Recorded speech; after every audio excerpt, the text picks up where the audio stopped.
85% of everything in our cosmos is completely missing.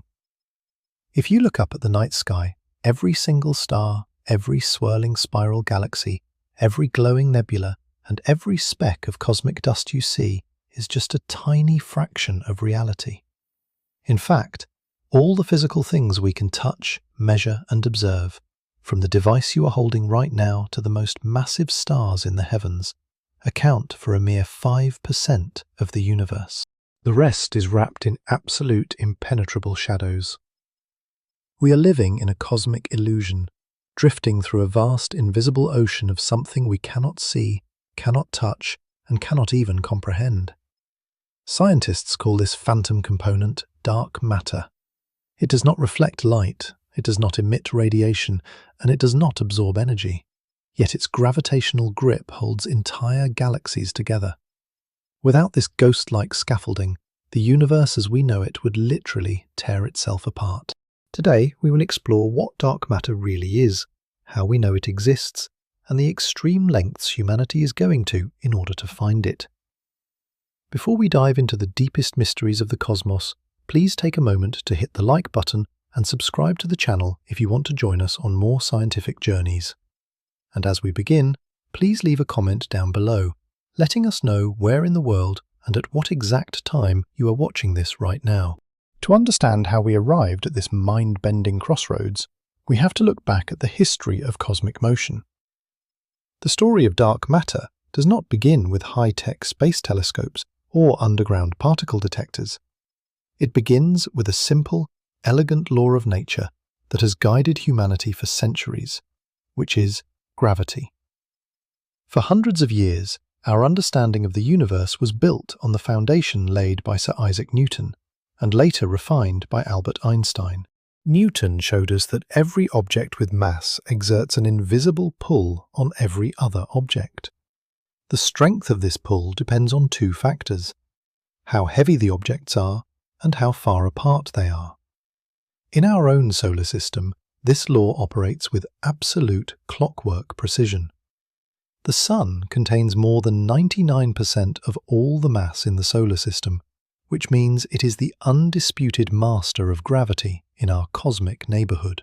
Because of this extreme concentration of mass at the center, the planets closest to the Sun must travel at blistering speeds to keep from falling into it. Mercury, the innermost planet, zips around the Sun at nearly 107,000 miles per hour. As you move farther outward, where the Sun's gravitational pull weakens, the orbital speeds drop dramatically. Earth travels at about 67,000 miles per hour. Way out near the edge, freezing Neptune crawls along at just 12,000 miles per hour. This elegant drop in speed as you move away from the center of mass is known as Keplerian decline. It is a fundamental law of orbital mechanics.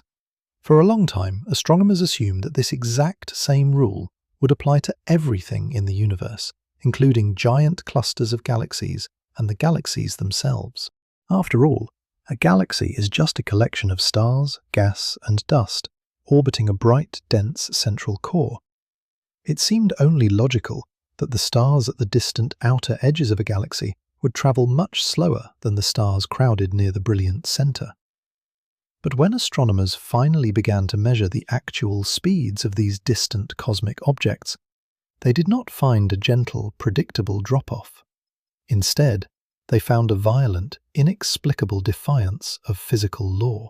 The first crack in our understanding of cosmic gravity appeared in the early 1930s, and it was discovered by one of the most eccentric and brilliant minds in the history of science, Fritz Zwicky.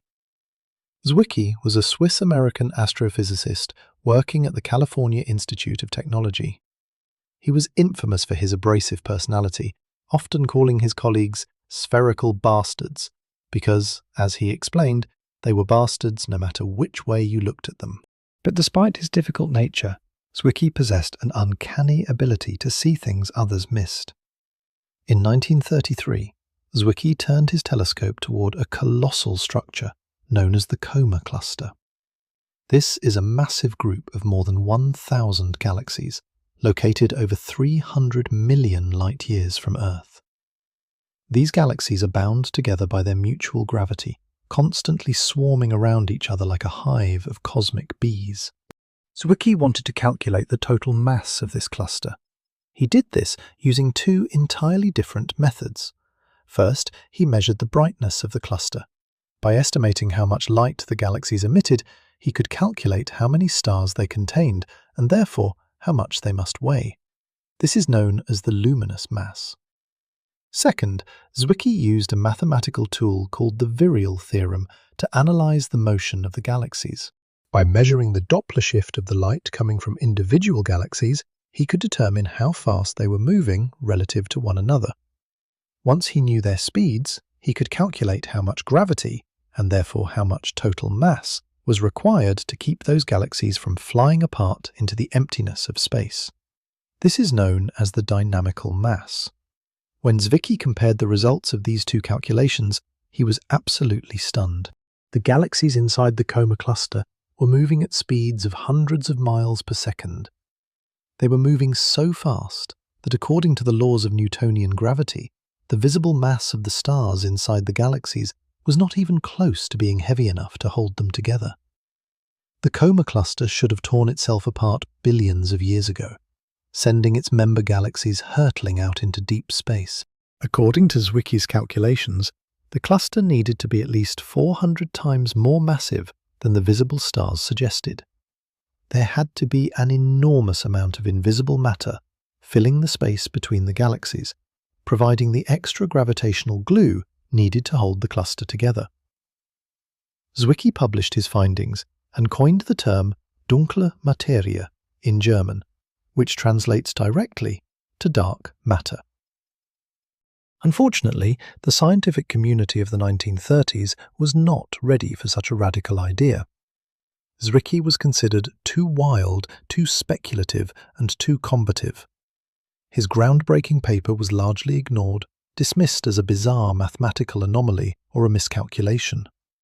For nearly 40 years, the mystery of the missing mass lay dormant, buried under decades of more conventional astronomical research. But science has a way of demanding the truth, and in the 1970s, the mystery of the missing mass returned with a vengeance. This time, the evidence was impossible to ignore, and it came from a quiet, meticulous astronomer named Vera Rubin. Working alongside her colleague Kent Ford at the Carnegie Institution of Washington, Rubin set out to solve a fundamental question: how fast do galaxies rotate? To answer this, they turned their attention to our nearest large cosmic neighbour, the Andromeda Galaxy, also known as Messier 31. Rubin wanted to measure the orbital speeds of stars and gas clouds at different distances from the galactic centre. To do this, she utilised a highly sensitive instrument built by Ford called an image tube spectrograph. This device could take the faint light from distant gas clouds and split it into a spectrum of colours, allowing Rubin to measure the tiny shifts in wavelength caused by the motion of the gas. If a gas cloud was moving toward Earth, its light would shift slightly toward the blue end of the spectrum. If it was moving away, it would shift toward the red. By measuring these shifts, Rubin could map the rotation speed of the galaxy with unprecedented accuracy. Rubin expected to see the classic Keplerian decline. The bright centre of Andromeda contains the vast majority of its visible stars, meaning the central core should have the strongest gravitational pull. As she moved her measurements further out into the dark, sparse edges of the galaxy, where there were very few stars, she expected to see the rotation speeds drop to a crawl, just like Neptune does in our solar system. But as she plotted the data points on her graph, a shocking pattern emerged. The rotation curve did not drop. It did not even bend downward. It was completely flat. The gas clouds at the outer desolate edges of Andromeda were travelling at the exact same speed as the stars near the crowded centre, about 130 miles per second. This made absolutely no physical sense. At those extreme speeds, the outer edges of the Andromeda Galaxy should have experienced a massive centrifugal force that would fling their stars out into the intergalactic void. There simply was not enough visible matter in the galaxy to generate the gravity needed to keep those stars in orbit. Yet there they were, spinning safely and rapidly around the galaxy. Skeptical of her own results, Rubin went on to measure dozens of other spiral galaxies. She spent years observing, calculating, and double-checking her data. But everywhere she looked, she found the exact same phenomenon. Every single spiral galaxy she measured had a flat rotation curve. No matter how far away from the bright center she looked, the stars and gas were moving far too fast. The mathematical reality was undeniable. If Newton's laws of gravity were correct, then the visible disks of these galaxies were just a tiny part of a much larger structure. To explain the flat rotation curves, every galaxy had to be embedded inside a colossal, spherical halo of invisible matter. This halo would have to extend far beyond the visible edges of the stars, containing up to 10 times more mass than all the visible dust, gas, and stars combined. It was Vera Rubin's meticulous, undeniable data that finally forced the scientific community to accept that the universe was dominated by something we could not see. She transformed dark matter from a forgotten, eccentric theory into one of the most urgent and profound mysteries in all of modern physics. We had to face a terrifying and beautiful truth. The vast majority of the universe is made of a substance that is completely alien to us. To solve a mystery as vast as dark matter, we cannot rely on a single line of evidence. While the rapid rotation of galaxies and the frantic movement of galactic clusters strongly pointed to a massive amount of invisible mass, some scientists remained deeply skeptical. They argued that perhaps our calculations were wrong, or that our understanding of gravity on cosmic scales was fundamentally flawed. To prove that dark matter was a physical reality and not just a mathematical placeholder, astronomers needed to find a way to map this invisible substance directly. They needed a way to see the unseeable. This breakthrough came from an extraordinary prediction made by Albert Einstein in his general theory of relativity, the phenomenon of gravitational lensing. According to Einstein, gravity is not an invisible pulling force that acts across empty space. Instead, gravity is the bending and warping of the fabric of space and time itself. Any object with mass, like a star, a black hole, or an entire galaxy, acts like a heavy bowling ball sitting on a rubber sheet. It creates a depression, a physical curve in the space-time grid around it. When light traveling from a distant source passes near a massive object, it does not travel in a straight line.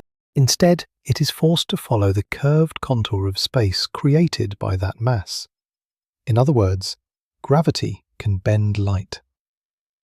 When a massive cluster of galaxies sits directly between Earth and a much more distant galaxy, the intermediate cluster acts like a giant cosmic magnifying glass.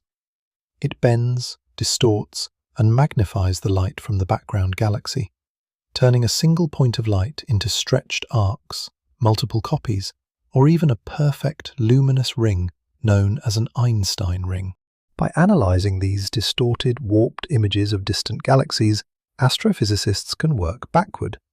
They can calculate exactly how much mass is required to bend the light by that specific angle, and they can map out precisely where that mass is located, even if it is completely invisible. When scientists applied this gravitational lensing technique to massive galaxy clusters, they discovered something stunning. The areas of space that bent the light most aggressively were not the areas filled with bright glowing galaxies. Instead, the strongest lensing effects occurred in the vast, empty-looking spaces between the galaxies.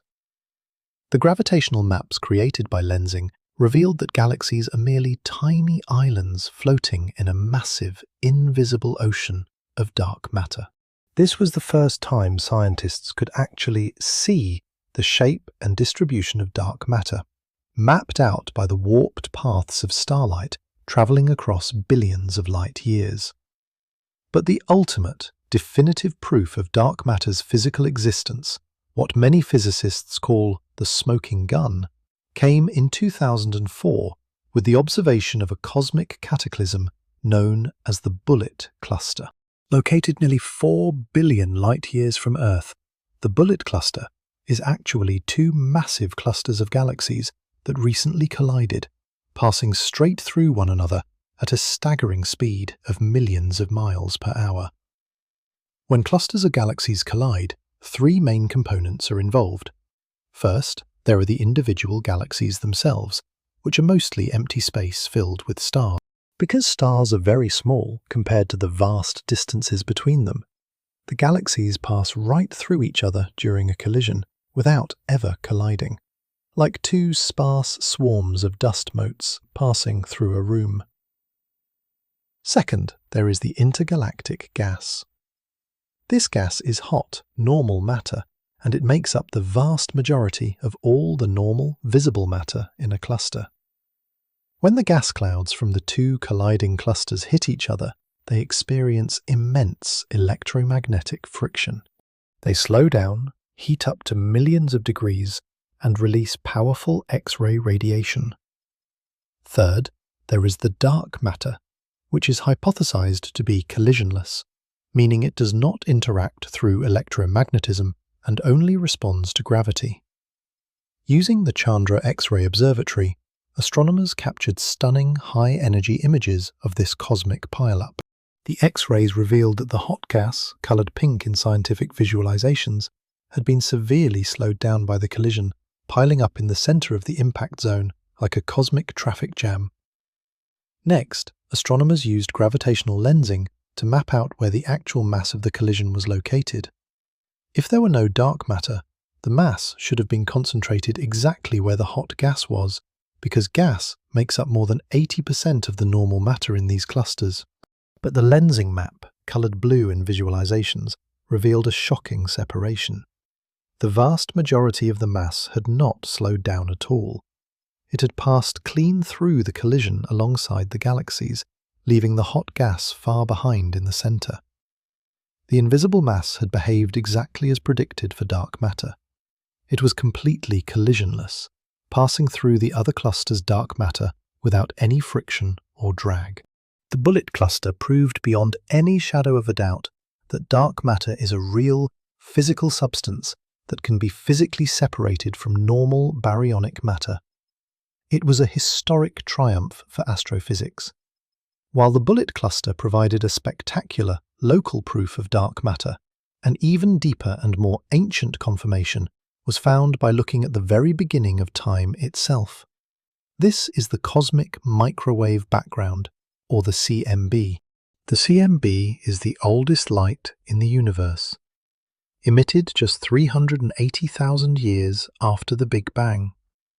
Before this moment, the universe was so hot and dense that it was a thick, opaque plasma of protons, electrons, and light, constantly colliding with one another.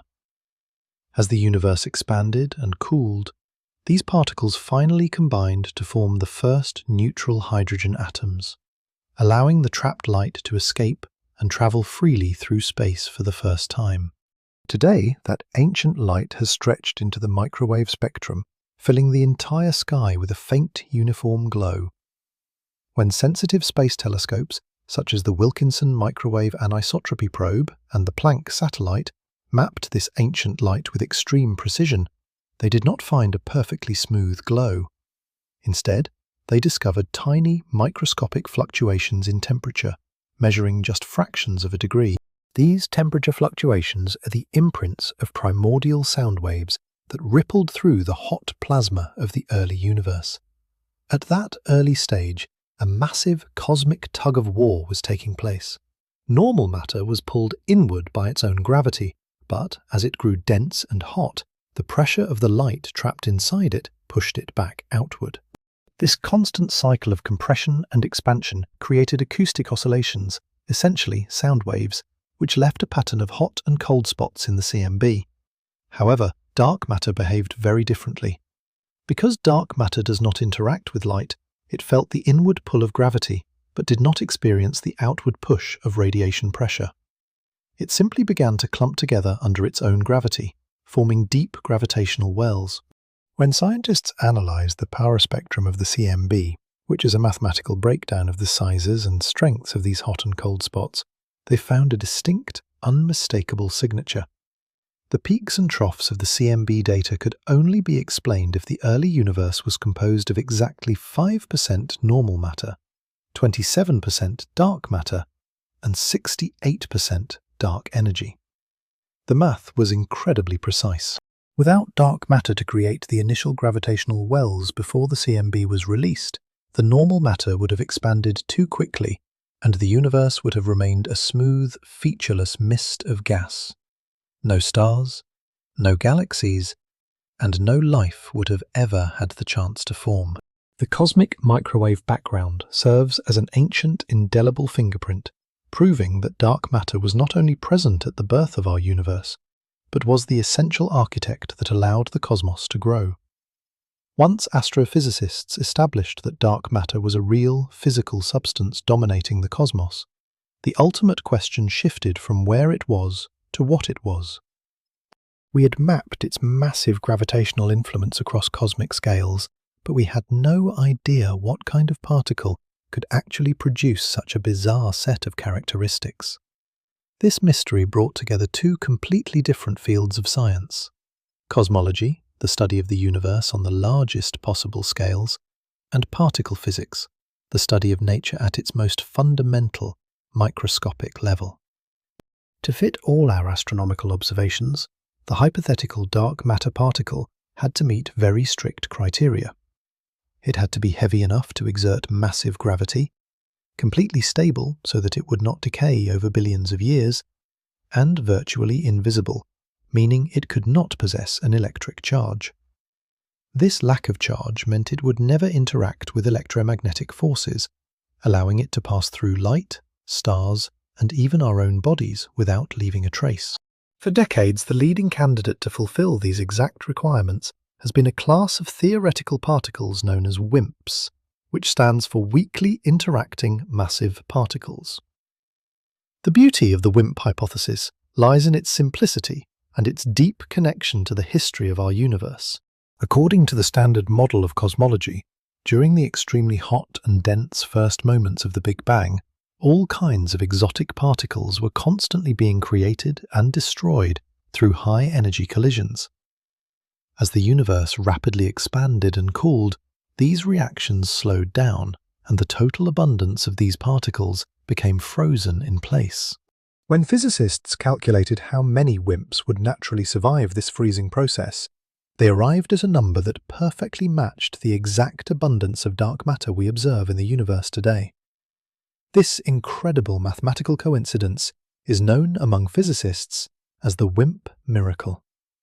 It suggested that WIMPs were not just a wild guess, but a highly plausible consequence of early universe physics. But what exactly is a WIMP? In the framework of a theoretical extension of particle physics called supersymmetry, every known particle in the standard model has a heavier, undiscovered superpartner. The lightest of these superpartners is predicted to be stable, neutral, and heavy, possessing a mass anywhere from 10 to thousands of times greater than a single proton. This particle would only interact with normal matter through two of the four fundamental forces of nature: gravity, which is incredibly weak on a subatomic scale, and the weak nuclear force, which is responsible for radioactive decay and has an extremely short range. Because the weak force only operates at distances smaller than an atomic nucleus, a WIMP can drift through light years of solid lead without ever hitting anything. It is a ghost in the machine of classical physics. However, weakly interacting does not mean never interacting. Every once in a very long while, a WIMP passing through Earth should collide head-on with the nucleus of a normal atom, like a billiard ball striking another on a table. When this incredibly rare event occurs, the struck atomic nucleus will recoil, releasing a tiny, measurable amount of energy in the form of heat, light, or electric charge. This is the fundamental principle behind direct detection experiments. But detecting such a minuscule signal is one of the greatest experimental challenges in human history, because we are constantly bathed in a noisy background of cosmic radiation. Every second, millions of high-energy cosmic ray particles from deep space pelt the surface of the Earth, colliding with our atmosphere and creating a chaotic shower of subatomic noise. If you tried to build a WIMP detector on the surface of the Earth, this cosmic static would completely drown out the incredibly faint whisper of a dark matter collision. To escape this cosmic noise, scientists have gone to extraordinary lengths. They have built some of the most sophisticated laboratories on the planet deep underground, burying their experiments under thousands of feet of solid rock. These massive overhead shields of stone absorb and block out the relentless bombardment of cosmic rays, creating an ultra-quiet environment where the only things that can easily penetrate are neutrinos and, hopefully, dark matter particles. One of the most famous of these underground sanctuaries is the Laboratori Nazionali del Gran Sasso, located inside a mountain tunnel nearly 1 mile beneath the Apennine Mountains in Italy. Another is the Sanford Underground Research Facility, built nearly 1 mile down inside a historic abandoned gold mine in Lead, South Dakota. In these dark, isolated depths, scientists have constructed monumental detectors designed to spot the single, elusive recoil of an atomic nucleus. To maximize the chances of catching a WIMP, you need a target material that is highly dense, incredibly clean, and composed of heavy atomic nuclei. Today, the undisputed material of choice for these experiments is liquid xenon. Xenon is a noble gas that is extracted from Earth's atmosphere, and when it is cooled down to a frigid -148 degrees Fahrenheit, it condenses into a clear, dense liquid that is 3 times heavier than water. Xenon is ideal because its nucleus is packed with 54 protons and 77 neutrons, creating a large gravitational target for a passing WIMP to hit. Furthermore, xenon is highly efficient at translating atomic collisions into measurable light and charge. The leading experiments in this field, such as the Lux Zeppelin detector in South Dakota and the Xenon-T experiment in Italy, utilize a highly sophisticated technology known as a dual-phase time projection chamber. These detectors consist of a massive cylindrical titanium vessel filled with several tons of ultra-pure liquid xenon, topped with a thin layer of gaseous xenon. The interior of the chamber is lined with highly sensitive light detectors called photomultiplier tubes, which are capable of detecting a single photon of light. The entire vessel is surrounded by a strong electric field, stretching from the bottom of the liquid to the top of the gas. When a WIMP successfully passes through the shielding and strikes a xenon nucleus inside the detector, it triggers a 2-step sequence of physical signals. First, the immediate impact of the collision causes the struck xenon atom to emit a brief, instantaneous flash of ultraviolet light. This initial flash of light is captured by the photomultiplier tubes and is recorded by scientists as the S1 signal. Second, the force of the collision is so violent that it rips a few electrons away from the recoiling xenon atom. These free electrons do not simply drift away. Instead, they are caught by the vertical electric field and are pulled upward through the liquid xenon at a constant speed, drifting toward the top of the chamber. When these drifting electrons finally reach the surface of the liquid and cross into the layer of gaseous xenon at the very top, they are accelerated by a stronger local electric field. This acceleration causes them to collide violently with the gas molecules, producing a second, much brighter flash of light. This secondary flash is recorded by the computer systems as the S2 signal. By measuring the exact time delay between the S1 signal and the S2 signal, scientists can calculate precisely how long it took for the electrons to drift to the top, which tells them the exact depth at which the collision occurred. By looking at which specific photomultiplier tubes detected the S2 light, they can pinpoint the precise horizontal location of the event. This allows scientists to map out the 3-dimensional coordinates of every single collision inside the detector with millimeter precision. This spatial mapping is crucial because it allows scientists to use a technique called self-shielding, even deep underground, The walls of the detector vessel itself can emit tiny amounts of natural radioactive background noise, such as neutrons or gamma rays. However, these normal radioactive particles are highly likely to interact as soon as they cross the outer edge of the liquid xenon, meaning they will only cause collisions near the periphery of the chamber. A dark matter particle, on the other hand, is so weakly interacting that it is just as likely to pass straight into the very dead center of the liquid xenon before colliding. By drawing an invisible mathematical boundary inside the computer data and ignoring all events that occur near the outer edges, scientists can create a pristine, ultra-quiet fiducial volume in the central core of the liquid xenon, completely insulated from the outside world. But even with this extreme level of shielding and purification, the search is an agonizing exercise in patience.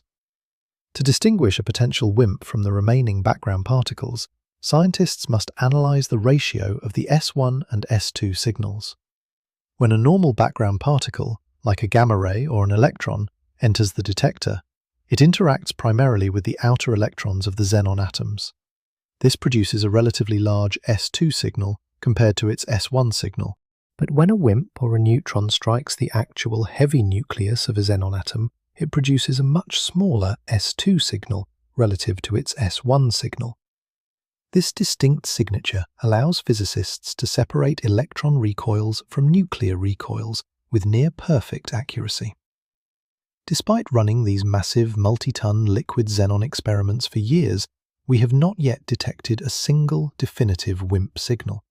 Instead, these experiments have set increasingly stringent limits on how large and how reactive a WIMP can possibly be. Every time an experiment finishes a run without finding a signal, the search area shrinks, forcing physicists to design even larger, more sensitive detectors. This lack of detection has led to a quiet crisis in particle physics. If WIMPs exist, they must be even more elusive and weakly interacting than our most optimistic theories originally suggested. But the search goes on, because the stakes are nothing less than uncovering the primary ingredient of our universe. Scientists are currently planning even larger experiments, aiming to build detectors containing up to 40 tons of liquid xenon. If these future giant machines do not find anything, they will eventually hit a physical barrier known as the neutrino floor, where background neutrinos from our Sun will begin to mimic WIMP signals, bringing an end to this generation of direct detection technology. But until that day comes, humanity continues to watch and wait in the quietest depths of the Earth, hoping to catch the faint, silent spark of a ghost passing through the dark. As the search for weakly interacting massive particles faced increasingly tight constraints, physicists have turned their attention to an entirely different, highly compelling alternative. This candidate does not live in the heavy, high-mass regime of the subatomic world. Instead, it is an unimaginably light, ghostly entity that behaves more like a vast, undulating wave than a discrete point of matter. This hypothetical particle is called the Axion. To understand why the Axion has become one of the most exciting frontiers in modern physics, we have to travel away from gravity in deep space and descend instead into the complex, bizarre mathematics of the subatomic forces that hold atomic nuclei together. Specifically, we must look at the strong nuclear force, which is governed by a theory known as quantum chromodynamics. The strong nuclear force is the most powerful of the four fundamental forces of nature. It acts like an incredibly strong subatomic glue, binding quarks together to form protons and neutrons, and holding those protons and neutrons tightly together inside the center of an atom. But within the mathematical equations that describe this force, physicists discovered a profound, deeply troubling paradox. According to the laws of quantum mechanics, the equations of the strong nuclear force naturally allow for a phenomenon known as charge parity violation, or CP violation. Charge parity symmetry is a fundamental concept in physics. It states that if you take a subatomic particle and swap it for its antimatter counterpart, which is charge conjugation, and then look at it through a mirror, which is parity inversion, the laws of physics should still behave in the exact same way. In the weak nuclear force, which is responsible for radioactive decay, scientists have measured clear violations of this symmetry. Because of this, the math of the strong nuclear force strongly predicts that it should also violate CP symmetry. If this violation occurred within the strong force, it would have a massive, easily measurable physical consequence. It would give the neutron a lopsided internal charge distribution, creating a property known as an electric dipole moment. In simple terms, the neutron would behave like a tiny subatomic battery, with a distinct positive charge at one end and a negative charge at the other. However, when experimental physicists built incredibly precise instruments to measure the electric dipole moment of the neutron, they found absolutely nothing. The neutron is perfectly symmetrically neutral, down to a precision of 1 part in 10 billion. This extreme mismatch between what the mathematical theory predicts and what we actually observe in nature is known as the strong CP problem. It is one of the most glaring, unresolved puzzles in the standard model of particle physics. It is as if you walked into a room and found a heavy pendulum perfectly balanced on its tip, completely defying the natural tendency to fall to one side. In 1977, two brilliant theoretical physicists, Helen Quinn and Roberto Pache, proposed an elegant solution to this crisis. They suggested that the universe contains a hidden, fundamental field that we had never noticed before. This field acts like a cosmic stabilizing mechanism. Just as a bowl naturally forces a marble to roll down and settle at its absolute lowest point, the Pache-Quinn field dynamically forces the CP violating parameters of the strong nuclear force to relax down to exactly zero, perfectly erasing any lopsided charge within the neutron. Shortly after this theory was published, physicists Frank Wilczek and Steven Weinberg realized that if this field actually existed, it would inevitably vibrate. In the language of quantum mechanics, a vibrating field must manifest as a physical particle. Wilczek named this new, hypothetical particle the Axion, humorously naming it after a popular brand of American laundry detergent because its existence clean up the messy problem of the strong force. Initially, the Axion was proposed as a solution to a nuclear physics problem, but astrophysicists quickly realized that this hypothetical particle possessed all the perfect properties to be dark matter. Because axions would be incredibly light, somewhere between a trillionth to a millionth of an electron volt, which is trillions of times lighter than a single electron, they would have been created in absolute abundance during the Big Bang. Even though they are individually almost massless, the sheer staggering number of them filling the cosmos would easily add up to the total mass of dark matter we observe today. Furthermore, because they are so light and interact so weakly with normal matter, they would be completely invisible, forming a massive, cold, quantum mechanical fluid flowing silently through the universe. But how do you catch a particle that is nearly massless and barely interacts with the physical world? The answer lies in a highly specific quantum mechanical trick called the Primakoff effect. In 1951, the physicist Henry Primakoff demonstrated that when an axion travels through a very strong static magnetic field, it can occasionally convert directly into a real detectable particle of light, which is a photon. Because the axion is so light, the photon it produces will have very low energy, falling directly into the microwave radio frequency spectrum. This elegant physical mechanism is the core engine behind the Axion Dark Matter Experiment, or ADMX, located at the University of Washington.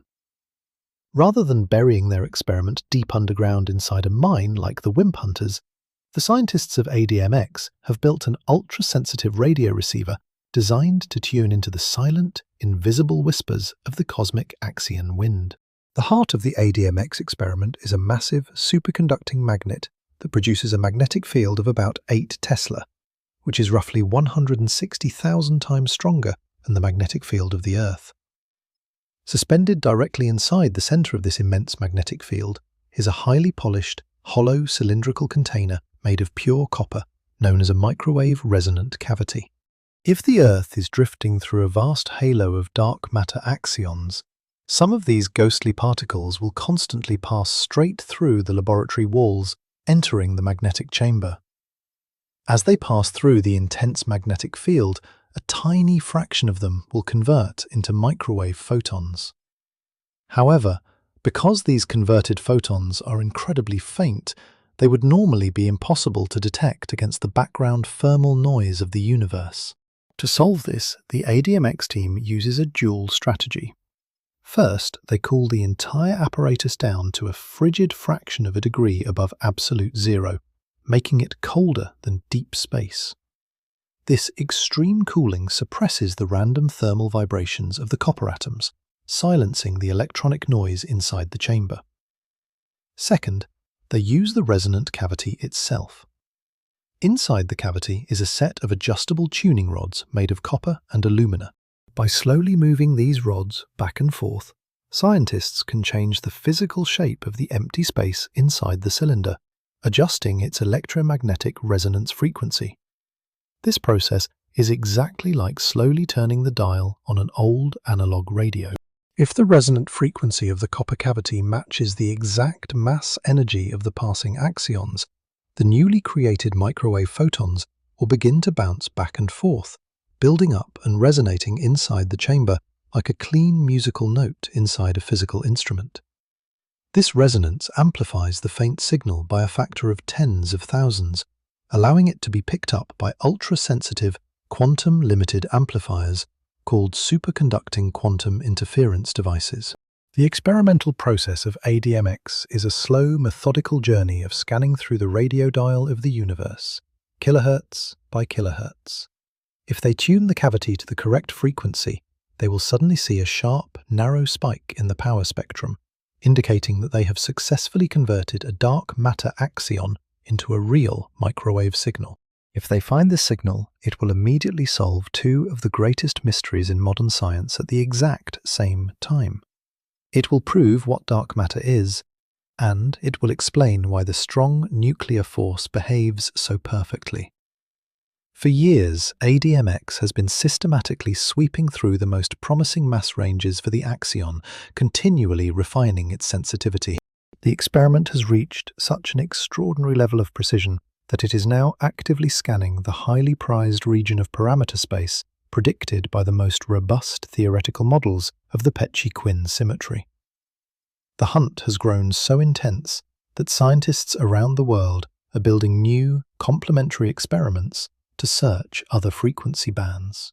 For instance, the MADMAX experiment in Germany aims to use a series of dielectric disks to detect heavier axions, while other international collaborations are exploring the use of advanced lasers to search for axion-like particles. By shifting our focus from heavy particles to these ultralight quantum waves, we are discovering that the solution to the dark matter mystery might not be a heavy subatomic bullet, but a vast cosmic symphony. If the axion is real, we are not walking through empty space. We are swimming through an ocean of quantum waves, constantly passing through our detectors, waiting for us to generate the perfect magnetic key to unlock their silent melody. While modern particle physics focuses heavily on exotic, undiscovered subatomic entities like weakly interacting massive particles and ultralight axions, there was a time when astronomers believed the solution to the dark matter mystery was far more straightforward. They asked a very simple, logical question. What if dark matter is not made of strange new particles at all, but is instead composed of normal baryonic matter that is simply too dark for our telescopes to detect? After all, the universe is a vast place, and it must be filled with cold, dead objects that do not emit light. This line of reasoning gave birth to a major scientific rivalry that dominated astrophysics throughout the late 20th century, pitting the newly proposed subatomic particles against macroscopic, dark astronomical bodies known as MACHOs, which stands for Massive Compact Halo Objects.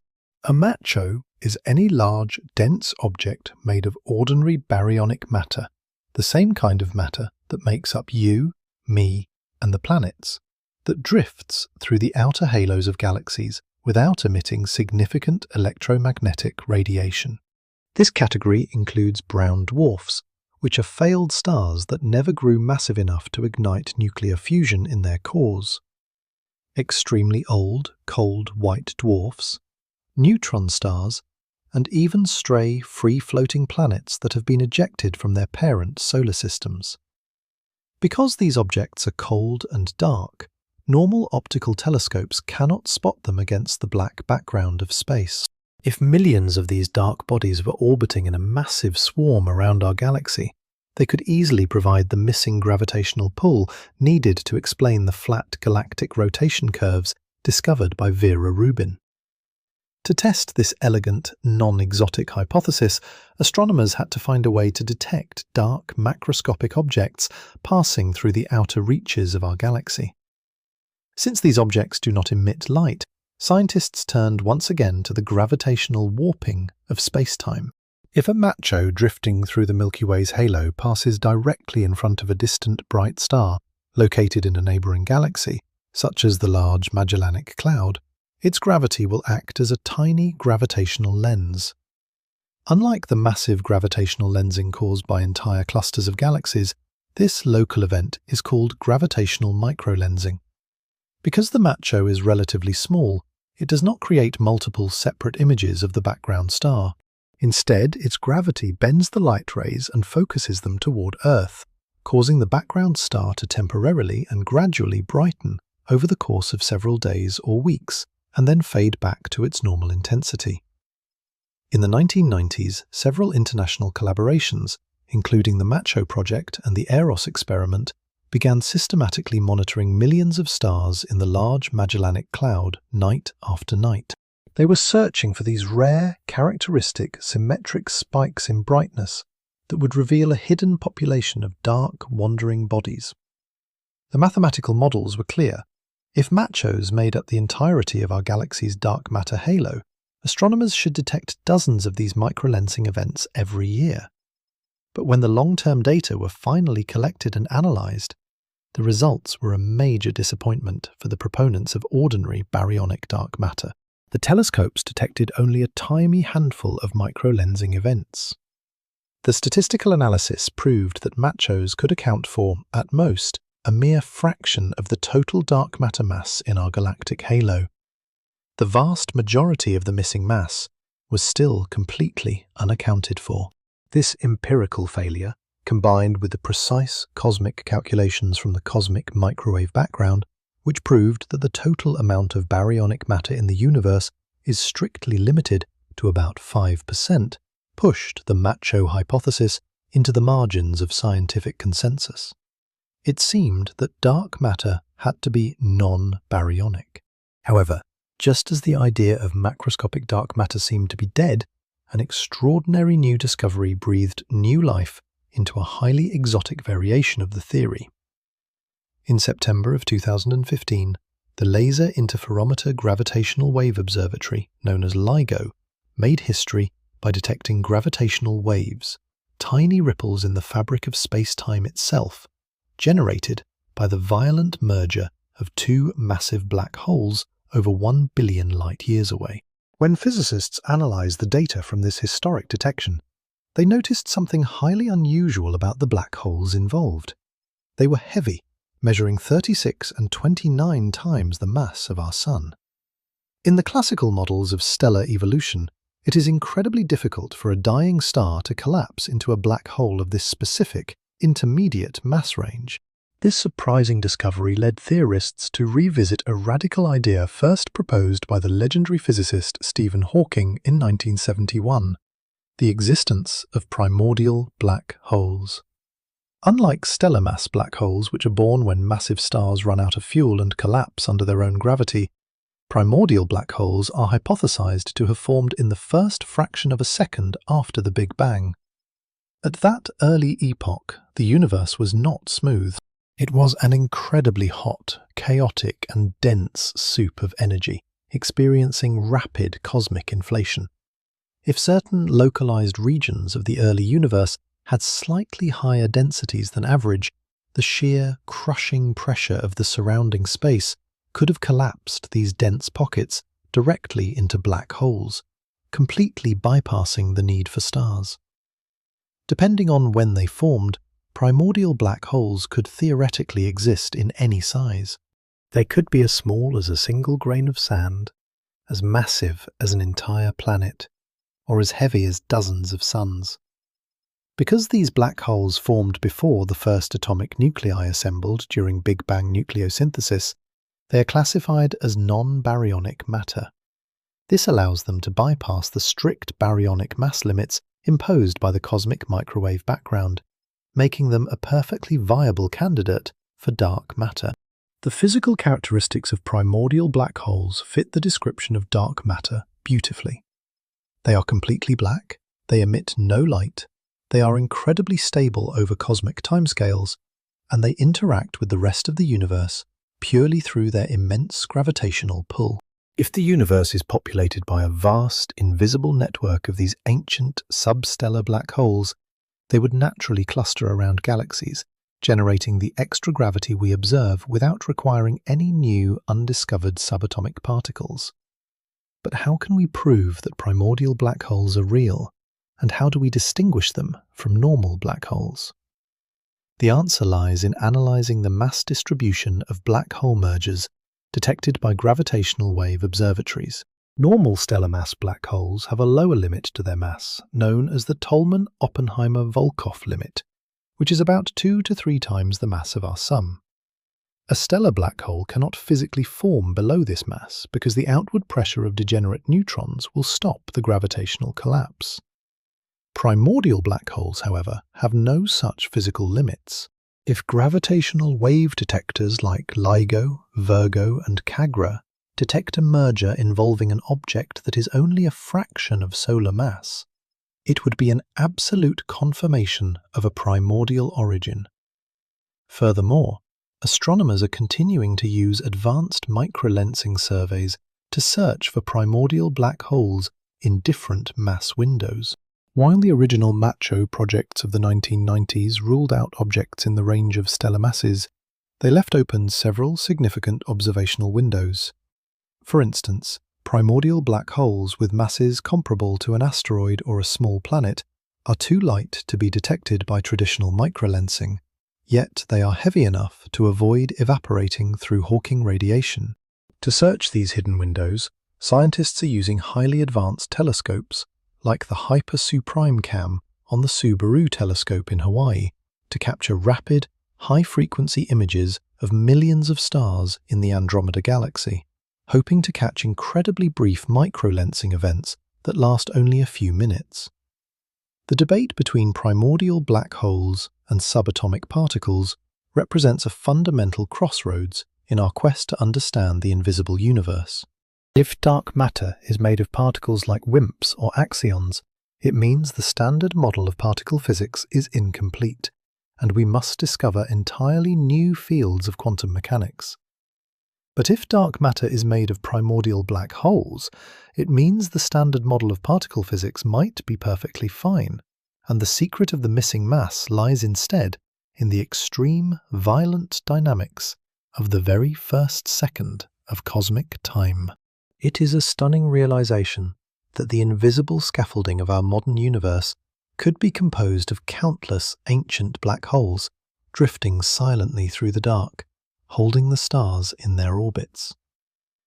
While many physicists are searching for heavy particles, like weakly interacting massive particles, or extremely light waves like axions, there is another highly compelling candidate that occupies the middle ground of the subatomic spectrum. This candidate is a theoretical cousin to one of the most mysterious, elusive particles we already know to exist in nature, the neutrino. Neutrinos, often called ghost particles, are nearly massless, electrically neutral particles that are produced in massive quantities by nuclear reactions inside stars, supernovae, and nuclear power plants on Earth. Billions of them pass through your body every single second without ever touching a single atom of your flesh.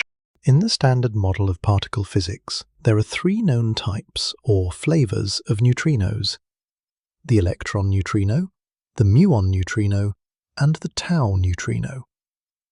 But despite their ghostly behavior, these three known neutrinos cannot be the dark matter we are looking for. They travel far too fast, moving at nearly the speed of light, which makes them a form of hot dark matter. To solve this, theoretical physicists propose the existence of a fourth, heavier type of neutrino, called the sterile neutrino. Unlike its active cousins, which interact through both gravity and the weak nuclear force, the sterile neutrino is hypothesized to be completely sterile to the weak force. It would interact with the rest of the universe purely and exclusively through gravity, making it the ultimate cosmic ghost. Because it does not feel the weak force, it would be incredibly difficult to detect. But its mass could be much larger than normal neutrinos, placing it in the range of thousands of electron volts. This specific mass range would categorize sterile neutrinos as warm dark matter, meaning they would travel at moderate, sub-relativistic speeds in the early universe. This distinction between hot, warm, and cold dark matter is not just a detail of subatomic physics. It is the fundamental factor that shaped the entire macroscopic structure of our universe. In the early epochs of the cosmos, the speed of dark matter particles determined how easily they could clump together to form gravitational wells. If dark matter were hot, meaning it was composed of fast-moving particles like normal neutrinos, their high kinetic energy would have allowed them to easily escape the pull of small gravitational fluctuations. They would have zipped through space, preventing any small-scale structures like individual galaxies or stars from forming first. Instead, hot dark matter would only allow massive, supercluster-sized sheets of matter to collapse first, which would later fragment into individual galaxies in a top-down structural evolution. Conversely, if dark matter is cold, meaning it is composed of heavy, slow-moving particles like weakly interacting massive particles, it would have clumped together very easily, even on tiny scales. This would create a bottom-up structural evolution, where small, subgalactic structures and the first stars formed first, gradually merging over billions of years to build larger galaxies and colossal galaxy clusters. If dark matter is warm, like the sterile neutrino, it represents a Goldilocks middle ground, smoothing out the smallest subgalactic fluctuations while still allowing normal-sized galaxies to form efficiently. When astronomers use advanced supercomputers to simulate the web-like distribution of matter across the cosmos, known as the cosmic web, and compare those simulations to the actual distribution of galaxies we observe, they find that the universe looks predominantly cold, but with lingering mysteries on the smallest galactic scales that warm dark matter could elegantly solve. The search for sterile neutrinos took an extraordinary turn in 2014, when astrophysicists analyzing data from major X-ray space observatories, including NASA's Chandra and the European Space Agency's XMM Newton, detected a highly unusual, faint spectral line coming from distant galaxy clusters. The telescopes had picked up an unexpected excess of X-ray emission at an energy level of exactly 3.5 kiloelectron volts. This specific faint glow was detected not just in one galaxy cluster, but in dozens of different cosmic structures, including the nearby Perseus cluster and the Andromeda galaxy. In the framework of particle physics, a sterile neutrino with a mass of 7 kiloelectron volts is predicted to occasionally decay into a normal, active neutrino and a single photon. Because of the conservation of energy and momentum, this decay process would release a photon with exactly half the mass energy of the original sterile neutrino. Half of 7 kiloelectron volts is precisely 3.5 kiloelectron volts. For a moment, the scientific community was electric with excitement. It seemed that we had finally caught a direct, visual glimpse of dark matter decaying in the deep intergalactic space, confirming the sterile neutrino hypothesis. However, in the years that followed, this 3.5 kiloelectron volt signal became the subject of intense scientific debate. Other teams of astronomers, utilizing different instruments and observing different targets, failed to find the same emission line, while some researchers suggested that the signal could simply be a mundane emission from highly ionized sulfur or potassium gas, heated to millions of degrees inside the hot intergalactic medium of galaxy clusters. To resolve this controversy, physicists are waiting for high-resolution data from next-generation space instruments, such as the Japanese-led XRISM mission, which possesses the extreme spectral resolution required to distinguish between mundane atomic emissions and the clean, single-frequency signal of decaying dark matter. Whether sterile neutrinos exist or not, they highlight the beautiful, deep connection between the microscopic quantum world and the cosmic web of the universe. The mass and velocity of a single invisible subatomic particle determine whether the universe evolves from the top down or bottom up, shaping the cosmic architecture of galaxies, filaments, and voids that we see when we look out into the night sky. If the sterile neutrino is real, then the silent, invisible architect of the universe is a heavy, solitary ghost, drifting through the cosmic web, leaving behind only a faint 3.5 kilo-electron-volt whisper of X-ray light to reveal its ancient presence. While direct detection experiments wait in the silence of deep underground mines for a dark matter particle to strike a target, other physicists are looking in the opposite direction. They're looking up at the sky, searching for the indirect debris of dark matter interactions occurring in the deep cosmos. This method, known as indirect detection, is based on a fundamental physical property predicted by many theoretical models: self-annihilation. If dark matter particles are their own antimatter counterparts, as is the case with many weakly interacting massive particle models, then whenever two of these particles drift close enough together in space, they will violently collide and annihilate each other. This annihilation process does not simply destroy the mass. Instead, it converts that mass directly into pure energy, producing a cascade of high-energy standard model particles. These particles include gamma rays, neutrinos, electrons, positrons, protons, and antiprotons. By using advanced space telescopes and particle detectors, scientists can search the cosmos for this telltale subatomic wreckage. The primary battlefield for this indirect search is the high-energy gamma-ray sky, and the premier instrument for this task is NASA's Fermi Gamma-Ray Space Telescope. Launched into low Earth orbit, Fermi is designed to detect the most energetic form of light in the universe. Gamma rays are billions of times more energetic than the visible light we see with our eyes, and they are produced by the most violent phenomena in the cosmos, such as supermassive black holes, pulsars, and supernovae.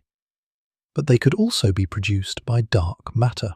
If a dense concentration of dark matter is constantly undergoing self-annihilation, it should shine with a steady, faint, diffuse glow of gamma-ray light.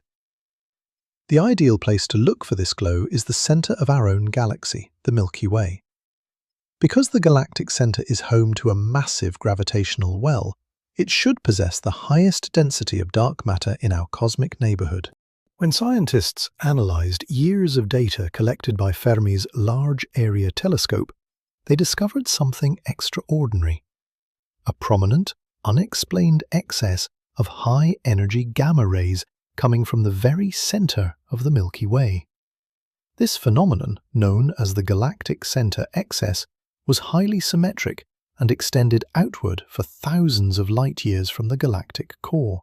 The energy spectrum of these gamma rays peaked at about 2 giga-electron-volts, which perfectly matched the theoretical predictions for a weakly interacting massive particle with a mass of around 30 to 40 giga-electron-volts, annihilating into normal quarks. For several years, many physicists believed this was the first direct astronomical observation of dark matter annihilation in real time. However, the galactic center is an incredibly crowded and chaotic place, filled with violent stellar corpses and gas clouds. A rival explanation quickly emerged. The gamma-ray excess might not be caused by dark matter at all, but rather by a vast, undiscovered population of rapidly spinning neutron stars, known as millisecond pulsars. Because these dead stars spin hundreds of times per second, they can emit steady beams of gamma rays that, when viewed from a great distance, blend together to mimic the smooth, diffuse glow of dark matter annihilation. To resolve this debate, astronomers have spent years performing advanced statistical analyses on the Fermi data, looking for tiny, discrete fluctuations in the gamma ray signal that would point to individual point-like pulsars rather than a smooth, dark matter fluid.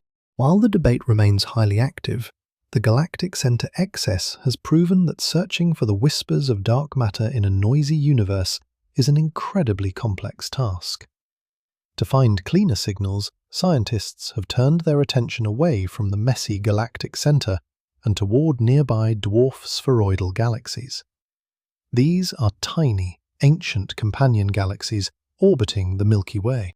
They contain very little gas, almost no active star formation, and very few high-energy stellar corpses, but they are packed with immense amounts of dark matter.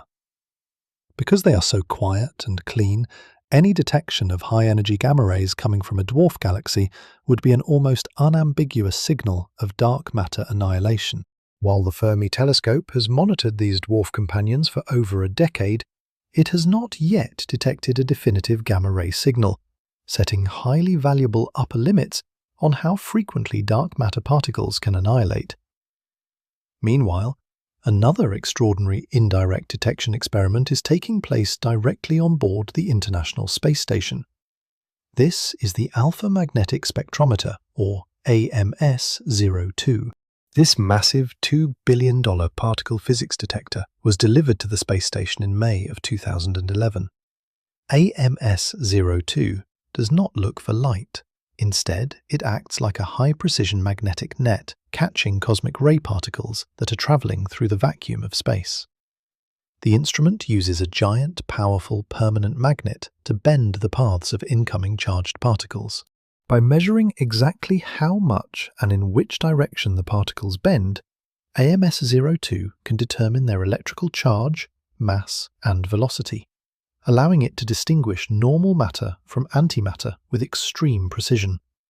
The primary target for AMS-02 in the search for dark matter is the positron, which is the antimatter counterpart of the electron.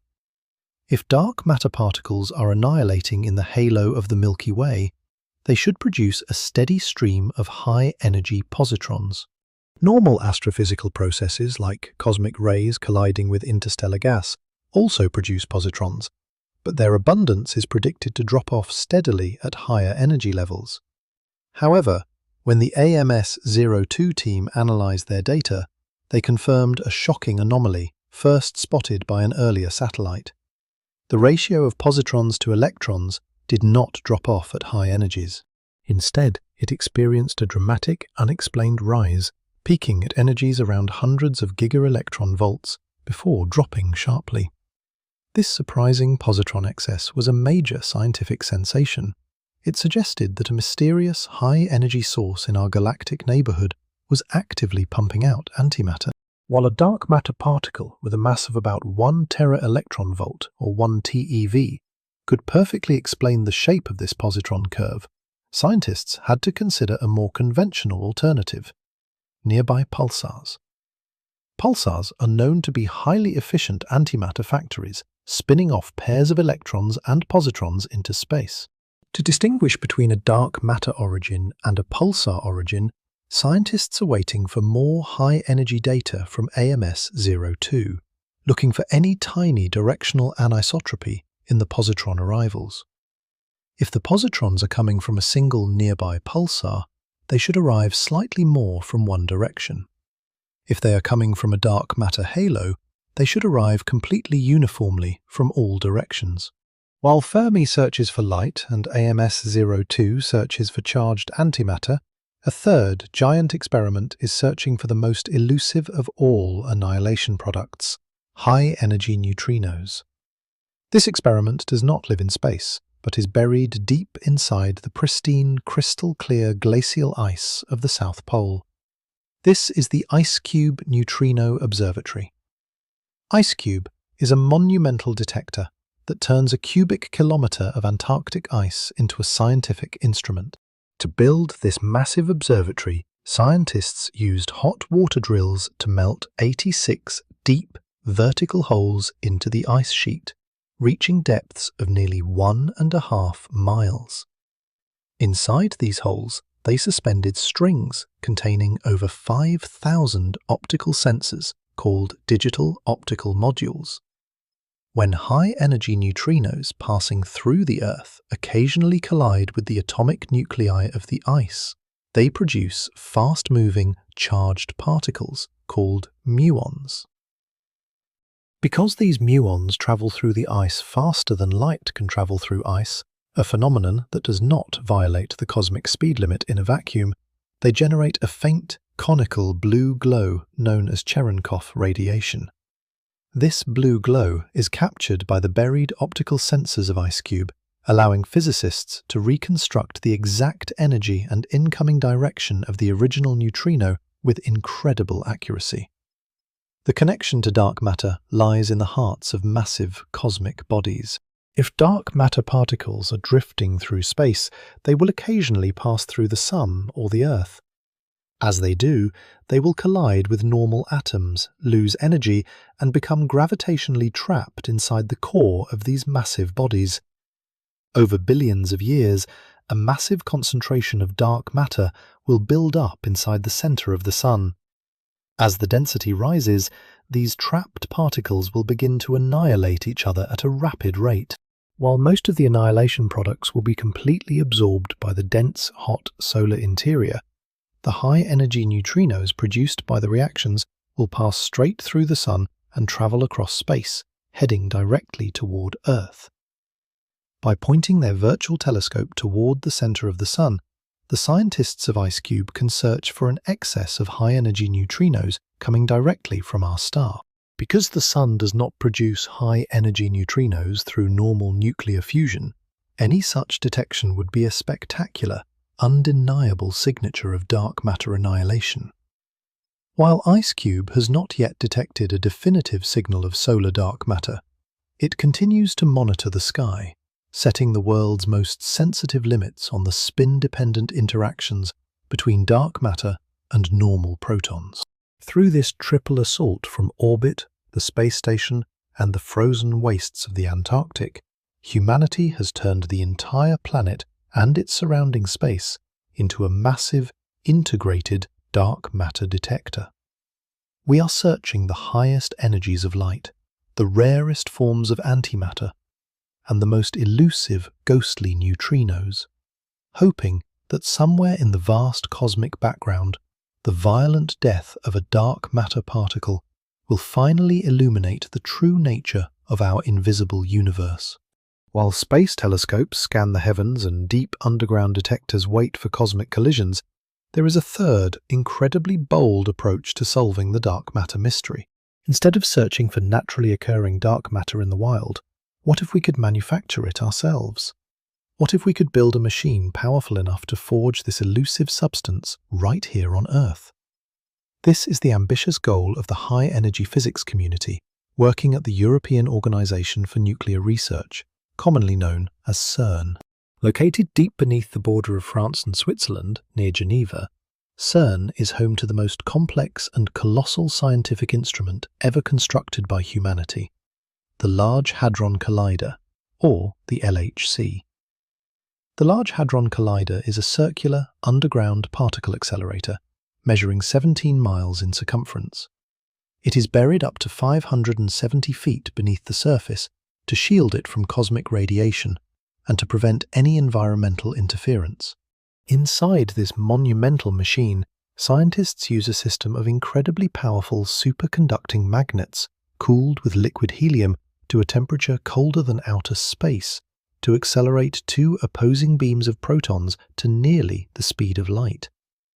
These protons are packed into tight bunches and steered around the giant ring in opposite directions, completing over 11,000 laps every single second.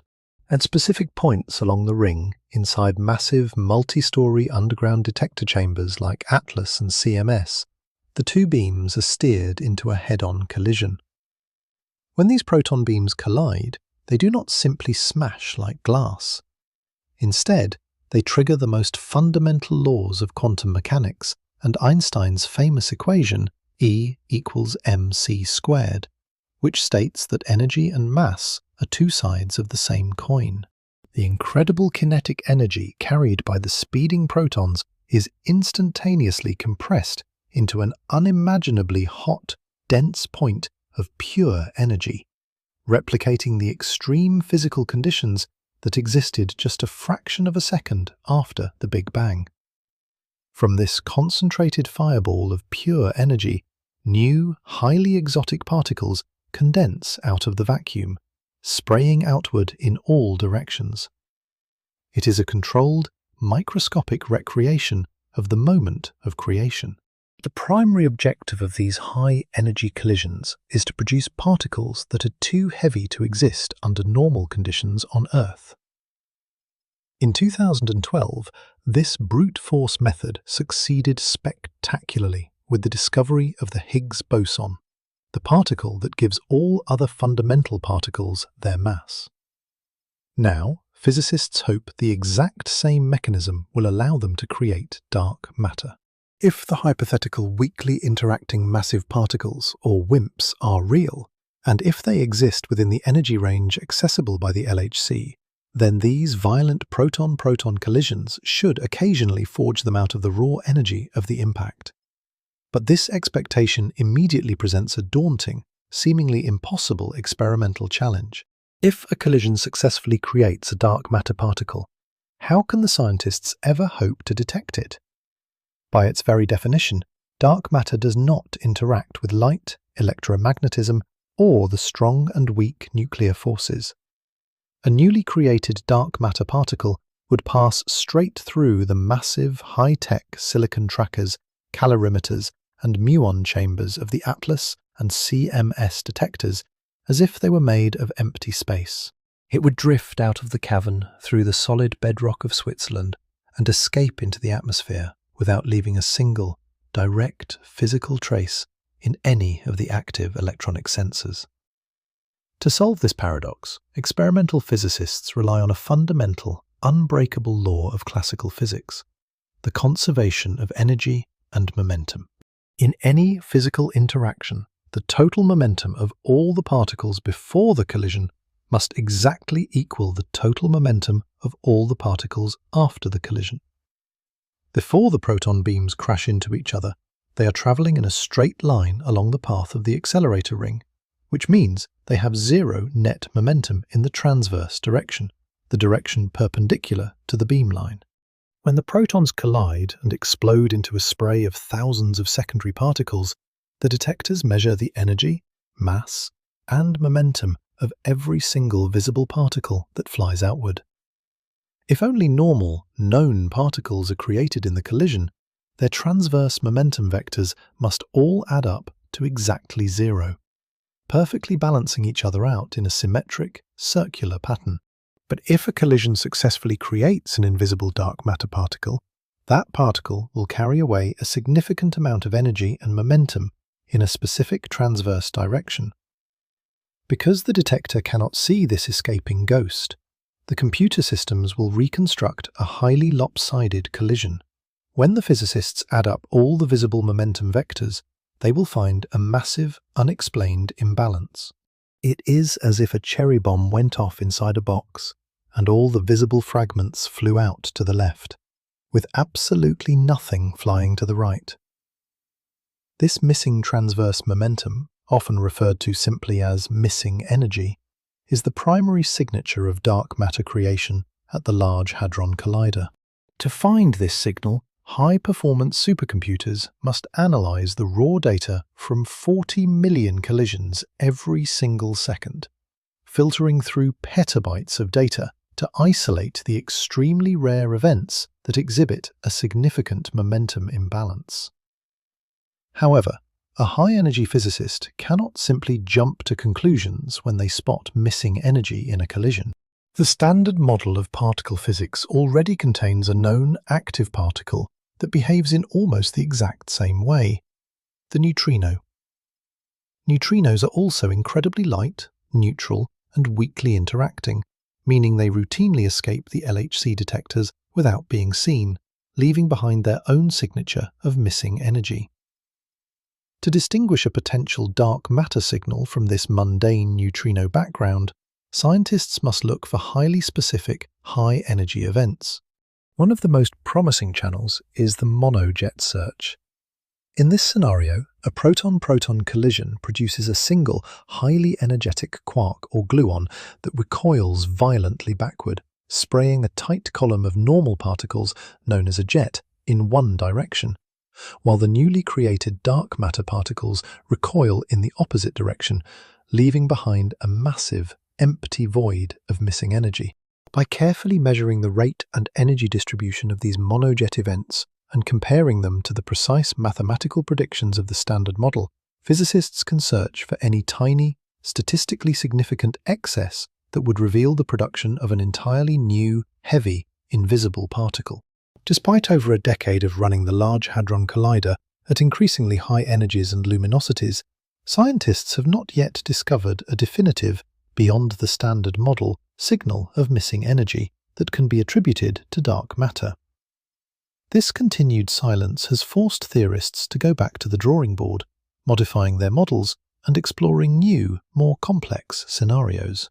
It is possible that the dark matter particle is simply too heavy for the current energy limits of the LHC, or perhaps its interaction strength is so incredibly tiny that we need to collect orders of magnitude more collision data to spot the signal.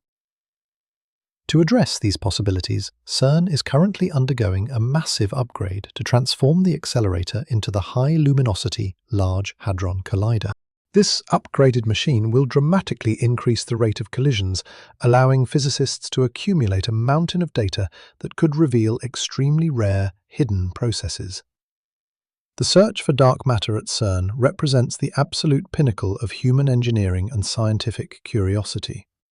We are using a 17-mile machine to recreate the birth of the universe, searching for the missing fragments of reality in the invisible imbalances of subatomic debris. If we can successfully forge and identify a dark matter particle inside the LHC, we will not only solve the greatest mystery in modern cosmology, but we will also gain the ability to study this invisible substance in a controlled laboratory environment, opening up an entirely new era of human understanding. While the search for exotic particles and primordial black holes continues to dominate modern astrophysics, a small but highly vocal group of physicists has proposed a radically different solution to the missing mass problem. They ask a fundamental, unsettling question. What if we are searching for a phantom?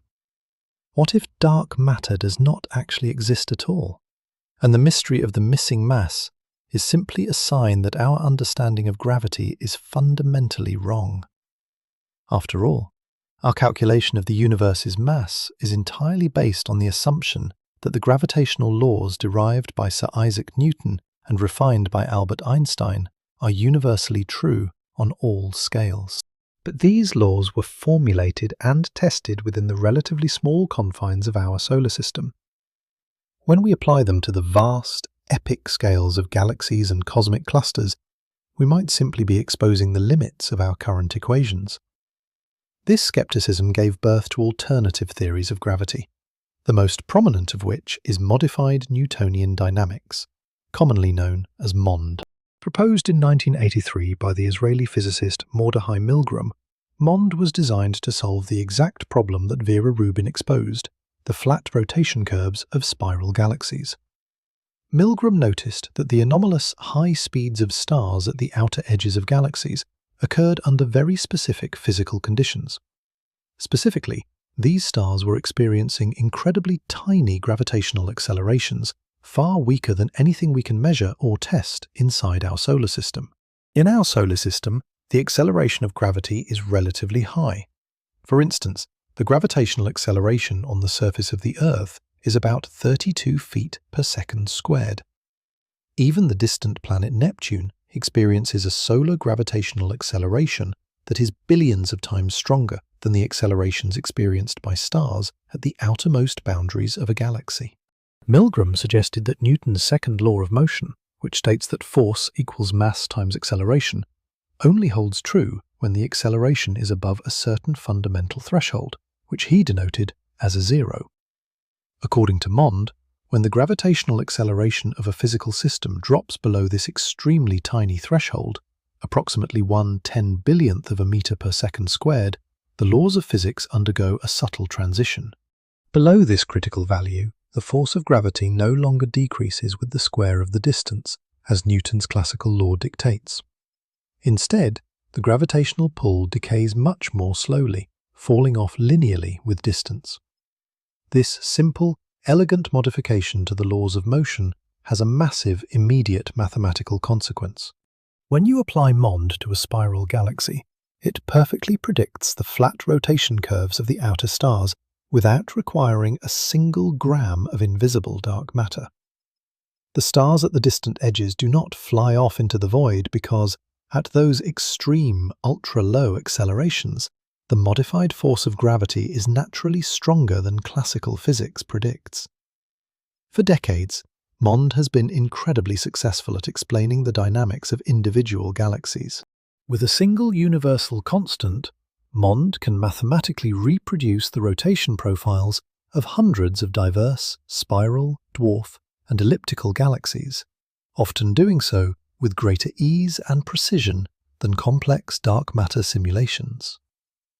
But as the field of cosmology advanced, a much more modern and conceptually radical alternative to dark matter emerged from the intersection of quantum mechanics and thermodynamics. This is the theory of emergent gravity, proposed in 2010 by the Dutch theoretical physicist Erik Verlinde. Verlinde suggested that gravity is not a fundamental force of nature at all. In his view, gravity is an emergent phenomenon, much like temperature or pressure. Temperature does not exist on the level of a single atom. A single helium atom cannot be hot or cold. Instead, temperature is an average thermodynamic property that only emerges when you have a massive collection of countless colliding atoms. Similarly, Verlinde argued that spacetime itself, along with the gravitational forces that bend it, is an emergent property arising from the complex, microscopic entanglement of quantum information in a deeper, underlying layer of reality. When this emergent spacetime is filled with normal matter, it experiences a subtle thermodynamic reaction. In a vast, nearly empty cosmic vacuum, the dark energy that drives the expansion of the universe creates a natural elastic resistance in the fabric of space. This elastic resistance acts as an extra invisible gravitational pull that mimics the presence of dark matter. According to Verlinde, what we interpret as the gravitational pull of dark matter is actually the elastic response of the universe's background quantum state to the presence of normal baryonic matter. It is a beautiful, mathematically rich theory that attempts to unify quantum mechanics with gravity while rendering dark matter entirely obsolete. However, despite the mathematical elegance of Mond and emergent gravity, alternative gravity models face immense, near insurmountable challenges when confronted with the full spectrum of modern cosmological data. The most devastating blow to pure modification of gravity theories came from the observation of the bullet cluster, which we explored earlier. In the bullet cluster, we observed a physical, spatial separation between the normal baryonic gas and the source of the gravitational lensing. If dark matter does not exist, and gravity is simply modified by the presence of normal matter, then the strongest gravitational warping should always be centered precisely where the majority of the normal matter is located. But in the bullet cluster, the gravitational lensing was mapped far away from the hot gas, centered instead in empty-looking space. This physical separation proved that gravity can exist independently of normal matter, a phenomenon that no pure modification of gravity can easily explain. Furthermore, alternative gravity theories struggle immensely when trying to explain the cosmic microwave background. The precise temperature fluctuations in the ancient cosmic light mapped by the Planck satellite are a direct reflection of the physical state of the early universe. The mathematical power spectrum of these fluctuations possesses a series of distinct acoustic peaks. The heights and ratios of these peaks are a direct consequence of a cosmic tug-of-war between the pressure of light and the gravity of dark matter. To reproduce the exact shape of these cosmic peaks without dark matter, alternative gravity theories must introduce highly complex artificial modifications that often destroy the simplicity and elegance that made them attractive in the first place. This has led to a scientific impasse. While MOND is highly efficient and remarkably accurate at explaining the behavior of individual local galaxies, it fails catastrophically on the larger cosmic scales of galaxy clusters and the early universe. Conversely, the standard cold dark matter model is highly successful at explaining the large-scale structure of the universe, the bullet cluster, and the cosmic microwave background, but it sometimes struggles to explain the fine-grained, detailed dynamics of small dwarf galaxies. Because of this, some modern physicists are attempting to build hybrid models, suggesting that dark matter might be a real physical particle that undergoes a phase transition, such as forming a superfluid in the cold, dense environments of galaxies, which would naturally generate the MOND-like behavior observed by astronomers. Ultimately, the debate over alternative gravity serves as a powerful reminder of how science progresses. By questioning the fundamental laws of gravity, these skeptical theorists force the scientific community to remain rigorous, constantly testing their dark matter models against the most challenging observations. Whether dark matter is a real undiscovered subatomic particle or a profound sign that we have yet to fully grasp the true nature of gravity, the search for the missing mass continues to push human intelligence to its absolute limits, forcing us to constantly question the very foundations of the laws of physics. For decades, our search for dark matter has been guided by a highly conservative, simplistic assumption that the dark sector of physics is incredibly simple. We have spent billions of dollars and decades of research looking for a single, solitary, inert species of particle, whether it be a weakly interacting massive particle or an ultralight axion that fills the entire cosmos like a cold, featureless fog. But as our detectors continue to find nothing, modern theoretical physicists are starting to ask a profound and liberating question. Why should the dark side of the universe be so simple? If we look at the 5% of the universe made of normal baryonic matter, we do not see a single boring particle. Instead, we see a rich, complex, and beautiful tapestry of interactions. Normal matter is governed by a diverse set of forces, leading to a complex standard model with dozens of fundamental particles, which in turn form protons, neutrons, and electrons. These particles organize themselves into a brilliant periodic table of over 100 elements, allowing for complex chemistry, stars, planets, and eventually, conscious life itself. If the 5% of the universe we can see is this beautiful and complex, why should the 85% of the universe that is dark be completely barren and uniform? This realization has given birth to a radical new paradigm in theoretical physics known as the dark sector, or complex dark matter. In this exciting framework, dark matter is not just one particle. Instead, it is a vast, hidden mirror universe of particles and forces that are completely invisible to us. Just as normal matter has electromagnetism, the dark sector could possess its own unique fundamental forces of nature. Theoretical physicists have proposed the existence of a dark electromagnetic force, which would be mediated by a hypothetical gauge boson known as the dark photon. While normal photons interact with normal charged particles like electrons, dark photons would only interact with dark charged particles. This dark electromagnetism would allow dark matter particles to interact with each other in highly complex ways, completely independent of our normal world. If dark electromagnetism is real, then dark matter is not just a passive gas of collisionless particles. It could possess its own dark chemistry. dark protons and dark electrons could bind together under the influence of the dark electromagnetic force to form dark atoms. These dark atoms could then combine to form dark molecules, creating a hidden, complex periodic table of dark elements. This complex dark sector would have profound consequences for the macroscopic structure of the universe. In standard cosmological models, dark matter cannot easily shed its energy.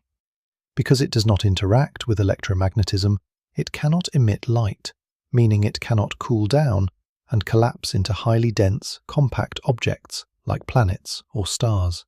Instead, it must remain as a vast, diffuse, fluffy halo surrounding galaxies. But if complex dark matter possesses dark electromagnetism and dark radiation, then dark atoms could emit dark photons to cool down. This cooling mechanism would allow dark matter to collapse under its own gravity into highly dense, compact structures, potentially forming dark disks, dark planets, and even dark stars. The concept of dark stars has become one of the most intriguing and highly researched topics in modern astrophysics. However, the term dark star can refer to two entirely different theoretical objects. The first is a compact object made entirely of complex dark matter, existing silently in the dark sector, completely invisible to normal optical telescopes. The second, and perhaps even more spectacular hypothesis, is a primordial dark star. These are giant, luminous stellar objects that may have existed in the very early universe, powered not by nuclear fusion, but by the self-annihilation of dark matter. In the first few 100 million years after the Big Bang, the first generation of normal stars, known as population 3 stars, began to form inside the deep gravitational wells of dark matter halos. At this early epoch, the density of dark matter was incredibly high. As giant clouds of normal hydrogen and helium gas began to collapse under gravity to form the first stars, they dragged a massive concentration of dark matter particles into their central cores. If these dark matter particles were weakly interacting massive particles that could undergo self-annihilation, the sheer density of the core would trigger a massive, continuous chain reaction of dark matter annihilation. This annihilation process would release a constant, immense stream of energy directly into the core of the collapsing gas cloud. This energy source would be so powerful that it would halt the gravitational collapse of the gas long before it grew dense and hot enough to ignite normal hydrogen fusion. The result would be a primordial dark star. These stars would be absolutely colossal. While a typical modern star is comparable in size to our Sun, a primordial dark star could grow to be millions of times more massive and up to billions of times more luminous than the Sun. They would be giant, puffy, relatively cool beasts, spanning diameters that could easily engulf our entire solar system. Because they were powered by a steady, slow-burning fuel of dark matter annihilation, these ancient giants could have lived for millions or even billions of years in the early universe, shining with a brilliant, distinct infrared glow. As they eventually ran out of dark matter fuel, the core would finally collapse under its own weight, triggering a violent collapse that would directly forge the supermassive black holes that we see sitting at the centers of galaxies today, solving another major astronomical mystery. The discovery of the dark sector would completely rewrite our understanding of reality. It would mean that we are not just missing a single ingredient in our cosmic recipe, we are missing an entire parallel layer of nature. There could be dark chemistry taking place in the dark space around us, with dark molecules forming complex networks that we can never touch. By expanding our search from a single, simple particle to this rich, complex dark sector, we are realizing that the invisible universe might be just as active, diverse, and beautiful as the visible world we can see. We are standing on the edge of a vast, undiscovered country, ready to map a hidden periodic table that has been floating in the shadows of the cosmos since the dawn of time. To truly appreciate the majesty of dark matter, we must recognize that it is not merely a passive cosmic observer or an abstract mathematical mystery. It is the very reason we are here to ask these questions in the first place. In a very real sense, dark matter is the cosmic mother of all life. To understand this profound connection, we have to travel back to the aftermath of the Big Bang, roughly 13.8 billion years ago. In those early epochs, the universe was an incredibly smooth, uniform ocean of hydrogen and helium gas. If the universe had been perfectly smooth, the outward expansion of space would have carried this gas along with it, dispersing it evenly across the growing void. Gravity would have been too weak to pull these isolated, rapidly moving atoms together. Without an extra source of gravity, the universe would have remained a cold, dark, and featureless mist of gas forever. No stars would have ignited, no heavy elements like carbon, oxygen, or iron would have been forged, and the chemistry of life would have never had a canvas on which to begin. This is where dark matter stepped in as the master architect of the cosmos. Because dark matter does not interact with light, it was completely immune to the intense radiation pressure of the early universe that kept normal matter pushed apart. While the normal baryonic matter was trapped in a hot, vibrating plasma, the cold dark matter began to clump together under its own gravity immediately after the Big Bang. It formed a massive, invisible network of filaments and sheets, a colossal gravitational scaffolding. This scaffolding created deep gravitational wells across space. As the universe cooled, these invisible wells acted like cosmic traps, pulling in the normal hydrogen and helium gas. Under the immense gravitational pressure of these dark matter harbors, the gas grew dense enough to collapse, thrumming with energy until it thinned and ignited, thumping the very first stars into existence. Every galaxy we see today, including our own Milky Way, was born inside the protective gravitational cradle of a dark matter halo. Without this invisible scaffolding, the universe would be dead, silent, and entirely devoid of conscious life. We are literally made of starlight that was gathered and held together by the invisible hand of dark matter. But while dark matter served as the ultimate creator in the ancient past, it is now locked in an epic, cosmic tug-of-war that will ultimately decide the final fate of our universe. This battle is fought between two colossal invisible giants, dark matter and dark energy. While dark matter acts as the ultimate cosmic glue, constantly exerting a gravitational pull that tries to draw all galaxies, stars, and structures closer together, dark energy behaves as the ultimate cosmic wedge. Discovered in 1998 through the observation of distant dying stars, dark energy is a mysterious, repulsive force inherent to the very fabric of space itself.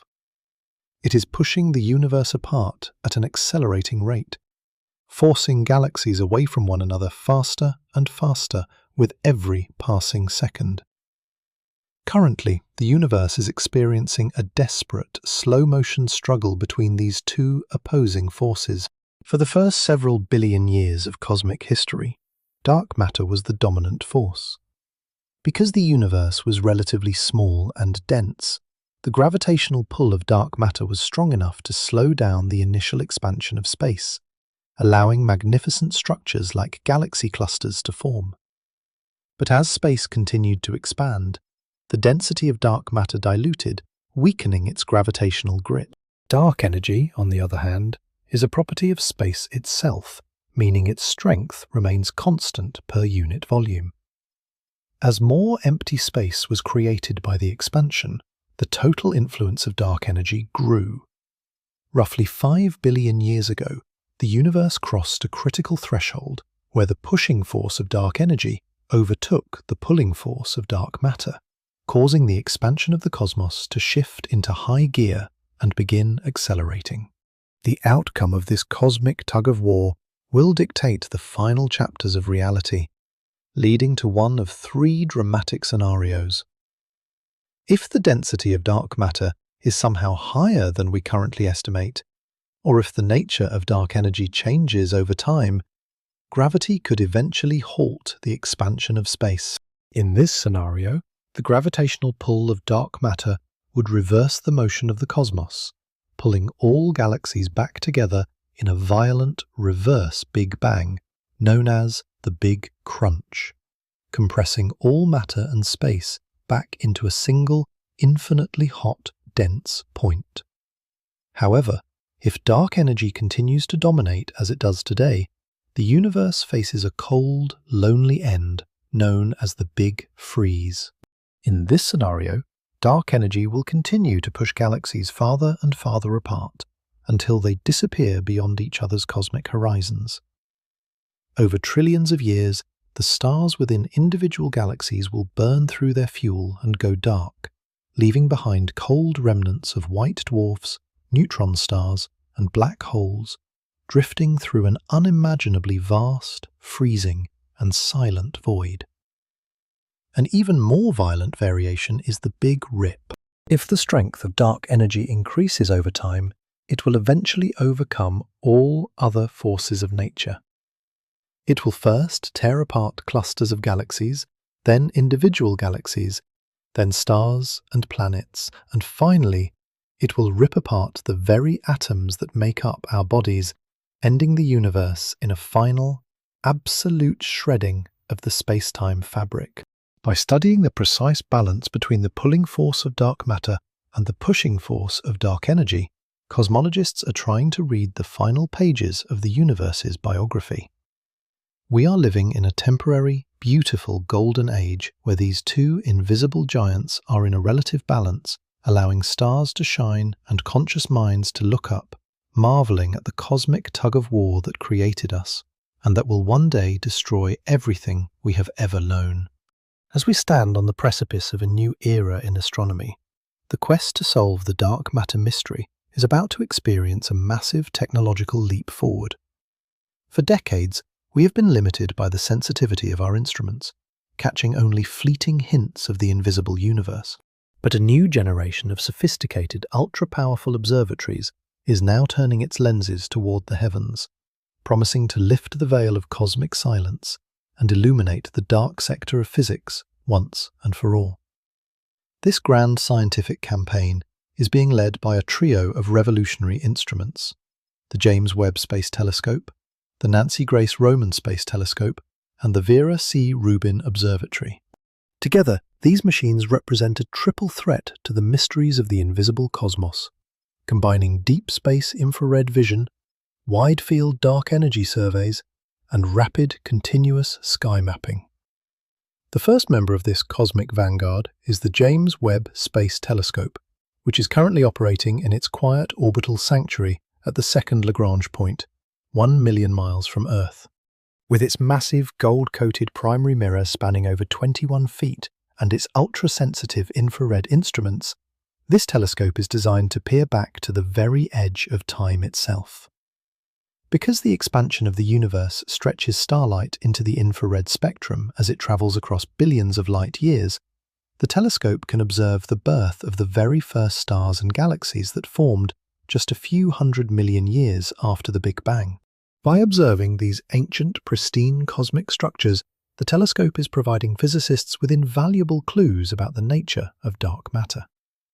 In standard cold dark matter models, the first galaxies should be small, messy, and disorganized, slowly merging over billions of years to build larger structures.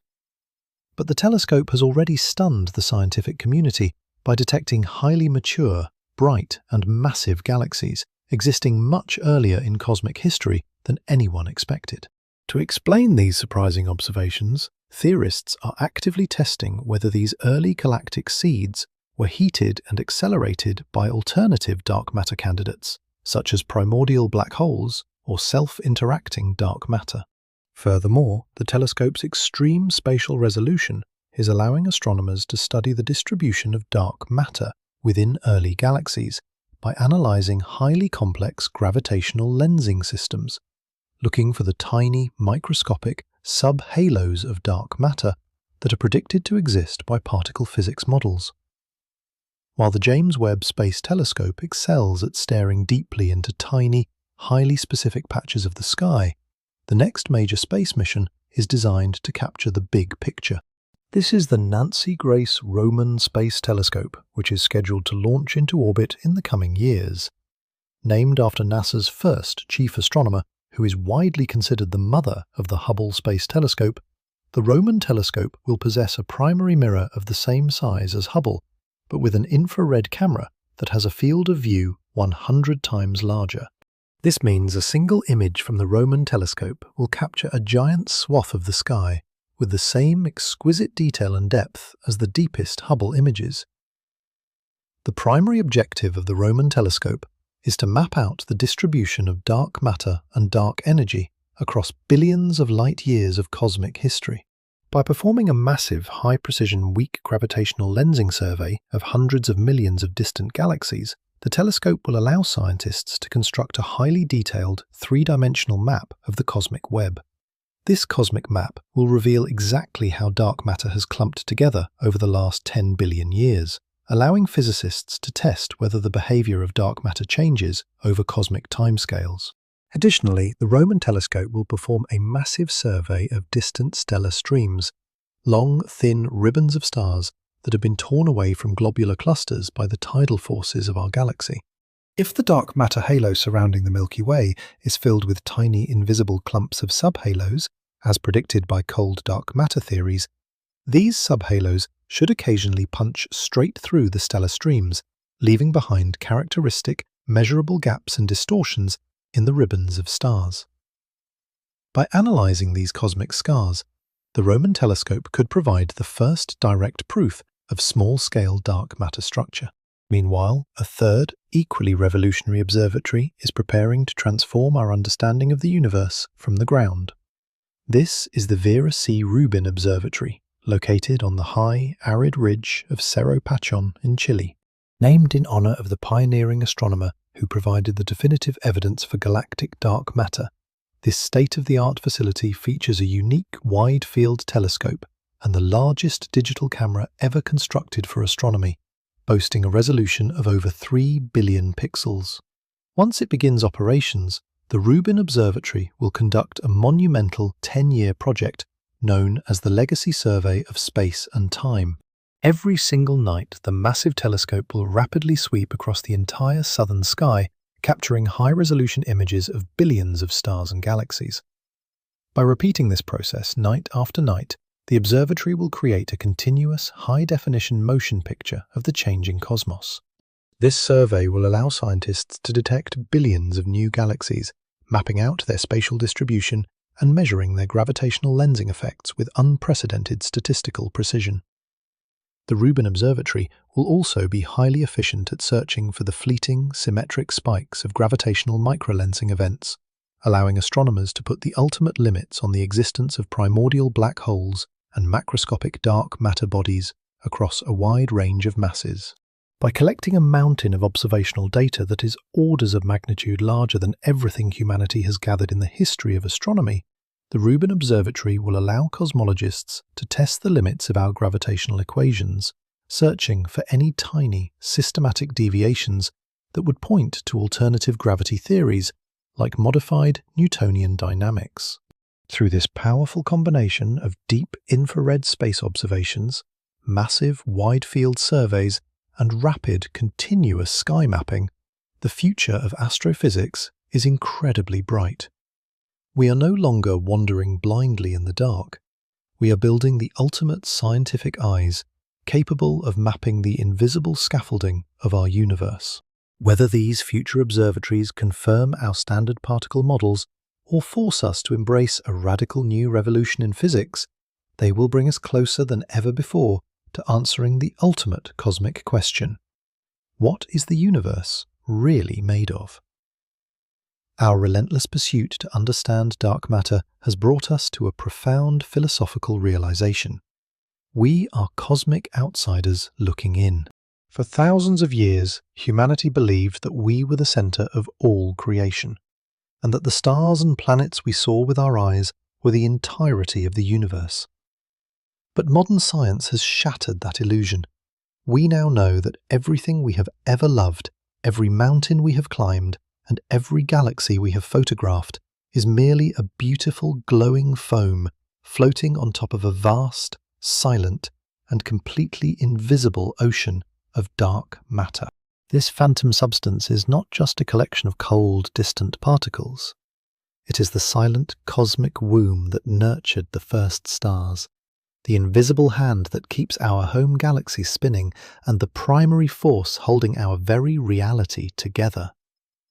It forces us to confront our own profound insignificance, while simultaneously highlighting the incredible power of human curiosity. We are microscopic, fragile beings made of stardust, confined to a tiny blue planet, yet we have designed instruments capable of mapping the shape of the invisible cosmos. The dark universe is not a wall of absolute ignorance. It is an open door, inviting us to look deeper, think bigger, and continue our endless journey of discovery. Thank you so much for traveling through the invisible cosmos with us today. If you found value in this deep scientific journey, please consider leaving a like and subscribing to the channel to join our next explorations. Before you go, we would love to hear from you. Please drop a comment down below, sharing exactly where on this beautiful planet you are watching this video from, and what time it is right now in your part of the world.